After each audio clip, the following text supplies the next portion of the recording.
வணக்கம். ஆகாஷ்வாணி புதுச்சேரி மாநில செய்திகள் வாசிப்பவர் சரவணகுமார்.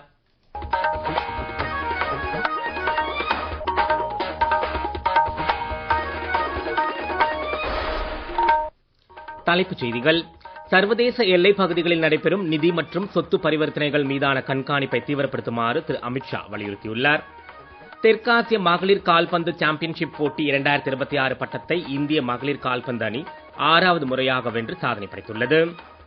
உள்ளூர் தயாரிப்புகள் உலகளாவிய சந்தைகளை அடையும் நடவடிக்கைகளை மத்திய அரசு மேற்கொண்டு வருவதாக திரு பியூஷ் கோயல் தெரிவித்துள்ளார். ஆகாஷ்வாணியின் 90 ஆண்டு கால பயண நிறைவையொட்டி ஆந்திர பிரதேச ஆளுநர் நீதிபதி அப்துல் நசீர் வாழ்த்து தெரிவித்துள்ளார். இனி விரிவான செய்திகள். சர்வதேச எல்லைப் பகுதிகளில் நடைபெறும் நிதி பரிவர்த்தனைகள், கட்டிட கட்டுமான மற்றும் சொத்துக்கள் விற்பனை அல்லது கொள்முதல் ஆகியவற்றின் மீது தீவிர கண்காணிப்பை மேற்கொள்ளுமாறு மத்திய உள்துறை அமைச்சர் திரு அமித்ஷா வலியுறுத்தியுள்ளார். அவர் இன்று திரிபுரா எல்லைப் பிரிவு தலைமையகத்தில் நடைபெற்ற எல்லை பாதுகாப்பு படையின் கூட்டத்தில் இவ்வாறு கூறினார். கடந்த 5 ஆண்டுகளுக்கான நில ஆவணங்களை ஆய்வு செய்யவும் உள்துறை அமைச்சர் உத்தரவிட்டார். போதைப் பொருள் மற்றும் ஆயுத கடத்தலுக்கு எதிரான நடவடிக்கைகளை அடிக்கடி மேற்கொள்ள வேண்டும் என்றும், போதைப் பொருள் கடத்தலில் தொடர்புடைய அனைவரையும் மிக கடுமையாக அணுகுமுறையுடன் கையாள வேண்டும் என்றும் அவர் வலியுறுத்தினார்.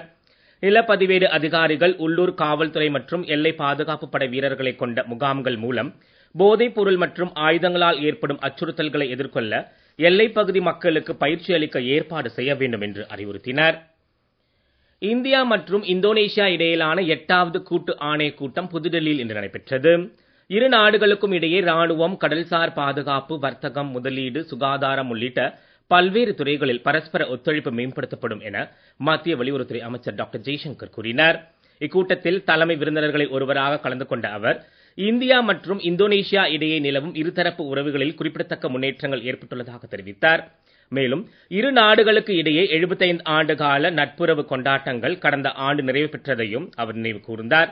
இக்கூட்டம் 4 ஆண்டுகளுக்கு பிறகு இன்று நடைபெறுவதாகவும் அவர் சுட்டிக்காட்டினார். தெற்காசிய மகளிர் கால்பந்து சாம்பியன்ஷிப் போட்டி 2026 பட்டத்தை வென்ற இந்திய மகளிர் கால்பந்து அணிக்கு குடியரசுத் தலைவர் திருமதி திரௌபதி முர்மு, குடியரசு துணைத் தலைவர் திரு சி.பி. ராதாகிருஷ்ணன், பிரதமர் திரு நரேந்திர மோடி, மத்திய அமைச்சர்கள் திரு ராஜ்நாத் சிங், டாக்டர் மன்சுக் மாண்ட்வியா உள்ளிட்டோர் வாழ்த்துக்களை தெரிவித்துள்ளனர். இது குறித்த கூடுதல் தகவல்கள். கோவாவின் மார்கோ நகரில் உள்ள பண்டிட் ஜவஹர்லால் நேரு விளையாட்டு அரங்கில் நேற்று நடைபெற்ற இறுதிப் போட்டியில் நடப்பு சாம்பியனான வங்கதேசத்தை 3-1 என்ற கோல் கணக்கில் வீழ்த்தி இந்தியா 6வது முறையாக சாம்பியன் பட்டம் வென்று சாதனை படைத்துள்ளது. இத்தொடர் முழுவதும் வீராங்கனைகள் தங்களது சிறப்பான திறமை, மன உறுதி மற்றும் கூட்டு முயற்சியை வெளிப்படுத்தி உள்ளதாக குடியரசுத் தலைவர் திருமதி திரௌபதி முர்மு தமது வாழ்த்துச் செய்தியில் கூறியுள்ளார். மேலும் நாட்டின் பல்வேறு பகுதிகளில் உள்ள இளம் பெண்கள் நம்பிக்கையுடனும் துணிச்சலுடனும் தங்கள் கனவுகளை நனவாக்க இந்த சாதனை ஊக்கமளிக்கும் என்றும் நம்பிக்கை தெரிவித்துள்ளார். இந்தியாவில் மகளிர் கால்பந்து விளையாட்டின் வளர்ந்து வரும் வலிமையை இந்த சாதனை பிரதிபலிப்பதாகவும், நாடு முழுவதும் உள்ள விளையாட்டு வீரர்களுக்கு இது உத்வேகம் அளிக்கும் என்றும் குடியரசு துணைத் தலைவர் திரு சி.பி. ராதாகிருஷ்ணன் குறிப்பிட்டுள்ளார். பிரதமர் திரு நரேந்திர மோடி தமது வாழ்த்துச் செய்தியில், இந்த வெற்றி வருங்காலத்தில் மேலும் பல இளைஞர்களை கால்பந்து விளையாட ஊக்குவிக்கும் என்றும், அணியின் எதிர்கால முயற்சிகளுக்கு தமது வாழ்த்துக்களை தெரிவித்துக் கொள்வதாகவும் கூறியுள்ளார். மத்திய இளைஞர் விவகாரங்கள் மற்றும் விளையாட்டுத்துறை அமைச்சர் டாக்டர் மன்சுக் மாண்ட்வியா புதுடெல்லியில் இன்று காலை நடைபெற்ற 77வது Fit India Sundays on cycle நிகழ்ச்சியில் பங்கேற்றார். அப்போது செய்தியாளர்களிடம் பேசிய அமைச்சர், மிதிவண்டி பயன்பாடு பூமியை தூய்மையாக வைத்திருப்பதோடு போக்குவரத்து நெரிசல் என்ற பெரும் பிரச்சினைக்கு தீர்வாக அமைகிறது என்று கூறினார். மேலும் சைக்கிள் ஓட்டுவதால் பல்வேறு உடல் நலன்கள் மேம்படுவதாகவும், இந்த திட்டத்தில் இணைந்து ஆரோக்கியமான இந்தியாவை உருவாக்க மக்கள் ஆர்வத்துடன் பங்கேற்க வேண்டும் என்று டாக்டர் மன்சுக் மாண்ட்வியா கேட்டுக் கொண்டார். விவசாயிகள் தங்களது விளைபொருட்களுக்கு அதிக விலை பெறுவதை அரசு உறுதி செய்வதாக மத்திய வர்த்தக தொழில்துறை அமைச்சர் திரு பியூஷ் கோயல் தெரிவித்துள்ளார். ஜார்க்கண்ட் மாநில மாம்பழங்களை ஐரோப்பிய நாடுகளுக்கு ஏற்றுமதி செய்யும் திட்டத்தை இன்று தொடக்கி வைத்து பேசிய அவர், இதன் மூலம் உள்ளூர் தயாரிப்புகள் உலகளாவிய சந்தைகளை அடையும் நடவடிக்கைகளை மத்திய அரசு முன்னெடுத்து செல்வதாக குறிப்பிட்டார். மகளிருக்கான புதிய வாய்ப்புகள் மற்றும் அங்கீகாரம் கிடைப்பதை உறுதி செய்து நாட்டின் வேளாண் பொருட்கள் ஏற்றுமதி அதிகரிக்கப்பட்டு வருவதையும் திரு பியூஷ் கோயல் சுட்டிக்காட்டினார்.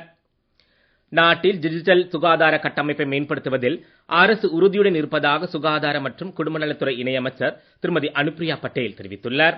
ஆயுஷ்மான் பாரத் டிஜிட்டல் திட்டத்தின் கீழ் இந்தியாவில் 90 கோடிக்கும் அதிகமான ஆபா அடையாள அட்டைகள் உருவாக்கப்பட்டுள்ளதாகவும், 100 கோடிக்கும் அதிகமான டிஜிட்டல் மருத்துவ பதிவுகள் இந்த ஆபா அடையாள அட்டையுடன் இணைக்கப்பட்டு உள்ளதாகவும் கூறினார். நீங்கள் கேட்டுக்கொண்டிருப்பது மாநில செய்திகள். நேயர்கள் ஆகாஷ்வாணி செய்திகளை உடனுக்குடன் தெரிந்து கொள்ள எமது புதுச்சேரி மண்டல செய்தி பிரிவின் சமூக ஊடகங்களான @adnews_புதுவை என்ற எக்ஸ் பக்கத்திலும், all India radio news Puducherry என்ற பேஸ்புக் பக்கத்திலும், @RNU புதுச்சேரி என்ற யூடியூப் சேனலிலும் கேட்கலாம். செய்திகள் தொடர்கின்றன. உலக உணவு பாதுகாப்பு தினம் இன்று உலகம் முழுவதும் கடைபிடிக்கப்படுகிறது. பிரச்சனையிலிருந்து தீர்வை நோக்கி எல்லா இடங்களிலும் பாதுகாப்பான உணவு என்பது இந்த ஆண்டிற்கான கருப்பொருளாகும். உணவு பாதுகாப்பை ஒரு கூட்டு உரிமை மற்றும் பொறுப்பாக இத்தினம் முன்னிலையில் படுத்துவதோடு கூட்டு நடவடிக்கைகளுக்கான ஒரு சிறந்த வாய்ப்பாகவும் அமைகிறது. இது பண்ணை முதல் உணவு மேசை வரை தூய்மை மற்றும் அறிவியல் பூர்வமான நடைமுறைகள் மூலம் உணவு பாதுகாப்பை உறுதி செய்வதன் முக்கியத்துவத்தை வலியுறுத்துகிறது. இந்நாளையொட்டி ஆரோக்கியமான எதிர்காலத்திற்கு பாதுகாப்பான மற்றும் சுகாதாரமான உணவை உறுதி செய்வதில் அரசு அக்கறை கொண்டுள்ளதாக சுகாதார மற்றும் குடும்பநலத்துறை அமைச்சர் திரு JP நட்டா கூறினார். ஆரோக்கியமான உணவு பழக்க வழக்கங்களை கடைபிடிக்குமாறும் உடல் நலம் பேணும் மற்றும் சுயசார்பு கொண்ட இந்தியாவை உருவாக்குவதில் பங்களிக்குமாறும் குடிமக்களுக்கு அவர் அறிவுறுத்தினார். சமையல் எண்ணெய் பயன்பாட்டை 10% குறைத்து சமச்சீர் உணவை பின்பற்ற வேண்டும் என்ற பிரதமரின் அறிவுறுத்தல்களை சுட்டிக்காட்டிய திரு நட்டா அறிவியல் சார்ந்த உணவு பாதுகாப்பை உறுதி செய்ய வேண்டியதன் அவசியம் பற்றியும் எடுத்துக் கூறினார். சர்வதேச அளவில் LPG எரிவாயுவின் விலை கடுமையாக உயர்ந்த போதிலும் இந்திய குடும்பங்களுக்கு மிக குறைந்த விலையிலேயே சமையல் எரிவாயு தொடர்ந்து வழங்கப்பட்டு வருவதாக மத்திய அரசு இன்று தெரிவித்துள்ளது. இது குறித்த கூடுதல் தகவல்கள். பாகிஸ்தான், நேபாளம், பங்களாதேஷ், இலங்கை உள்ளிட்ட அண்டை நாடுகளை விடவும் அமெரிக்கா, ஆஸ்திரேலியா மற்றும் கனடா போன்ற வளர்ந்த பொருளாதார நாடுகளை விடவும் இந்தியாவில் சிலிண்டரின் விலை மிகவும் குறைவு என்று பெட்ரோலியம் மற்றும் இயற்கை எரிவாயு அமைச்சகம் வெளியிட்ட அறிக்கையில் குறிப்பிடப்பட்டுள்ளது. பிரதான் மந்திரி உஜ்வாலா யோஜனா திட்டத்தின் கீழ் பயன்பெறுபவர் ஓராண்டில் முதல் 4 சிலிண்டர் பெறும்போது 300 ரூபாய் நேரடி மானியம் பெறுவதாகவும் அந்த அறிக்கையில் தெரிவிக்கப்பட்டுள்ளது. நாடு முழுவதும் இன்று முதல் வீட்டு உபயோக சமையல் எரிவாயு சிலிண்டர் விலை 29 ரூபாய் உயர்த்தப்பட்டுள்ளது. சர்வதேச சந்தையில் கச்சா எண்ணெய் விலை மற்றும் அமெரிக்க டாலருக்கு நிகரான இந்திய ரூபாயின் மதிப்பை கணக்கில் கொண்டு எண்ணெய் நிறுவனங்கள் பெட்ரோல், டீசல், கேஸ் சிலிண்டர்களின் விலையை நிர்ணயிக்கின்றன. கடந்த 3 மாதங்களில் வீட்டு உபயோக சிலிண்டர் விலை 89 ரூபாய் உயர்த்தப்பட்டுள்ளதும் ஈரான், அமெரிக்கா இடையிலான போர் காரணமாக கடந்த சில மாதங்களாக வணிக சிலிண்டர் தட்டுப்பாடு நிலவி வருவதும் குறிப்பிடத்தக்கது. ஆந்திர பிரதேச ஆளுநர் நீதிபதி எஸ். அப்துல் நசீர் ஆகாஷ்வாணியின் வரலாற்று சிறப்புமிக்க 90 ஆண்டுகால பயணம் நிறைவடைந்ததையொட்டி வாழ்த்துக்களை தெரிவித்துக் கொண்டார். இந்திய பொது ஒலிபரப்பு வரலாற்றில் இது ஒரு மைல்கல் நிகழ்வு என்று குறிப்பிட்ட ஆளுநர் கடந்த 90 ஆண்டுகளாக சமூகத்திற்கு ஆகாஷ்வாணி ஆற்றியுள்ள மதிப்புமிக்க பங்களிப்புகளை பாராட்டினார். நாடு முழுவதும் உள்ள லட்சக்கணக்கான மக்களுக்கு தகவல், கல்வி மற்றும் பொழுதுபோக்கை வழங்குவதில் இந்த ஒலிபரப்பு நிறுவனத்தின் பங்கை நீதிபதி நசீர் எடுத்துரைத்தார். மக்களை ஒன்றிணைப்பதிலும் பொது விழிப்புணர்வை மேம்படுத்துவதிலும் ஆகாஷ்வாணி முக்கிய பங்காற்றியுள்ளதாக அவர் கூறினார். அனைவரின் நலன், அனைவரின் மகிழ்ச்சி என்ற ஆகாஷ்வாணியின் குறிக்கோள் பற்றி குறிப்பிட்ட ஆளுநர் வரும் ஆண்டுகளிலும் இந்த பொது ஒலிபரப்பு நிறுவனம் மிகுந்த உற்சாகத்துடனும் அர்ப்பணிப்புடனும் நாட்டிற்கு தொடர்ந்து சேவையாற்றும் என தாம் நம்புவதாகவும் கூறினார். மேலும் பொது சேவை ஒலிபரப்பு பணியில் ஆகாஷ்வாணி தொடர்ந்து வெற்றி பெற அவர் வாழ்த்தினார். உலக புகையிலை ஒழிப்பு தினம் மற்றும் உலக சுற்றுச்சூழல் தினத்தை முன்னிட்டு புதுச்சேரி சுகாதாரத்துறை, தேசிய சுகாதார இயக்கம், தேசிய புகையிலை கட்டுப்பாட்டு திட்டம், தேசிய வாய் சுகாதார திட்டம் மற்றும் புதுச்சேரி நகராட்சி இணைந்து ராக் பீச் கடற்கரையில் மாபெரும் கடற்கரை தூய்மைப்படுத்தும் விழிப்புணர்வு நிகழ்ச்சி இன்று நடைபெற்றது. மாநில புகையிலை கட்டுப்பாட்டு அதிகாரி டாக்டர் வெங்கடேஷ் நிகழ்ச்சி தொடங்கி வைத்தார்.